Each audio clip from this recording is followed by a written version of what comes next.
ఈ ప్రపంచంలో దేనికి గ్యారంటీ లేదు, దానికి మాత్రమే ఉంది. మరణం తప్పదు. ప్రతి ఒక్కరికి, నీకైనా నాకైనా, మనకంటే ముందు పోయిన వారికైనా మన తరువాత పోయే వారికైనా మరణం తథ్యం. మరణం, death is the only guarantee in this world. దాన్ని మించిన గ్యారంటీ ఏది లేదు. కానీ దానికంటే బెటర్ గ్యారంటీ ఇంకొకటి ఉంది. అదేమిటి అనంటే, మా నాయన తన శరీరాన్ని నాటి 3 దినములైన తర్వాత బయటకు తీసి అంటున్నాడు, మరణమా నీ ముల్లెక్కడా అని పిలుస్తున్నాడు. ఈ రాత్రి నేను మీకు ఇచ్చేటటువంటి వాగ్దానం, ఆయన చేస్తున్నటువంటి వాగ్దానం, ఈ నిబంధన యొక్క సారాంశం, 5 రకాలుగా నేను చేసిన నిబంధనల యొక్క సారాంశం ఏమిటో తెలుసా?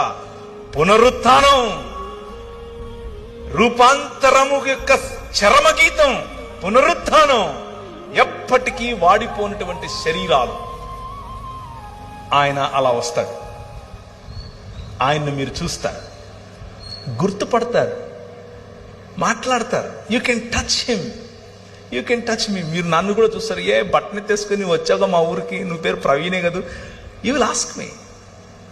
I will say yes yes, నేను అవునవును, హే బాగున్నావా అని అడుగుతాను నేను మిమ్మల్ని. This is going to happen. That is the hope that we have.